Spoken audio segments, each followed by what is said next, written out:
Hello friends, আসসালামু আলাইকুম। কেমন আছেন আপনারা সবাই? আশা করি ভালো আছেন। চলে এলাম আমার আজকের নতুন ভিডিওতে। আজকে হচ্ছে একটা বার্থডে পার্টির ভিডিও। এটা হচ্ছে নভেম্বরের 16 তারিখ ছিল বার্থডেটা, বাট আমার পোস্ট করতে একটু লেট হয়ে গেছে, কেননা আজকে আপনাদের সাথে একটু শেয়ার করি।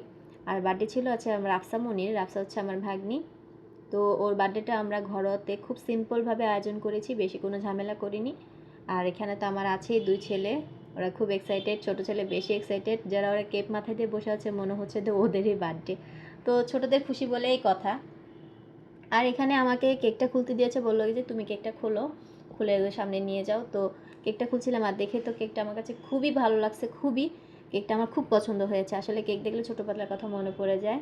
ছোটোবেলায় তো বার্থডে হতো, আর এখন তো বড় হয়ে গেছি, কেউ বার্থডেও করে না, আমাদের জন্য কেউ কেকও নিয়ে আসে না। তো যাক, কেকটা এখন মোমবাতিটা ফু দিচ্ছিল, তো আমরা একটু ভিডিও করতে চেয়েছিলাম, কিন্তু বাট ফু দেওয়া শেষ হওয়ার আগে লাইটটা জ্বালিয়ে দিল।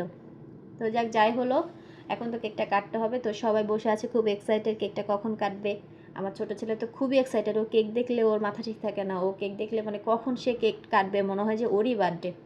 তো যাক, কেকটা কাটার জন্য ও সবাইকে ডাকছিল। রাফসামুনি ওর মাকে বলছে, বাবাকে বলছে একটু আসো আমার সাথে দাঁড়াও, তো ওরা কেউ রাজি হয়নি। আমরা যেহেতু ভিডিও করছিলাম, এই জন্য ওরা লজ্জা পাচ্ছিল। তো যাক, ওর ভাই চলে আসলো, ভাই আসলেই যথেষ্ট, উনিও তো গার্ডিয়ানের মতনই। তো যাক, কেকটা এখন কাটলো, আমরা সবাই উইশ করলাম, হ্যাপি বার্থডে টু ইউ বলে সবাই হাতের তালি দিলাম। তো উনি আবার সবাইকে কেক খাওয়াচ্ছিল, এখানে রাফসামণিকে একটু খাইয়ে দিল, আমার বড় ছেলেকে একটু খাইয়ে দিল। তো সব বাচ্চারা অন্য দিক থেকে তাকিয়ে আছে ওদেরকে কখন দিবে, যাকে ওদেরকেও দিয়েছে। তো আজকে এই পর্যন্ত, আল্লাহ হাফেজ, ভালো থাকবেন সবাই।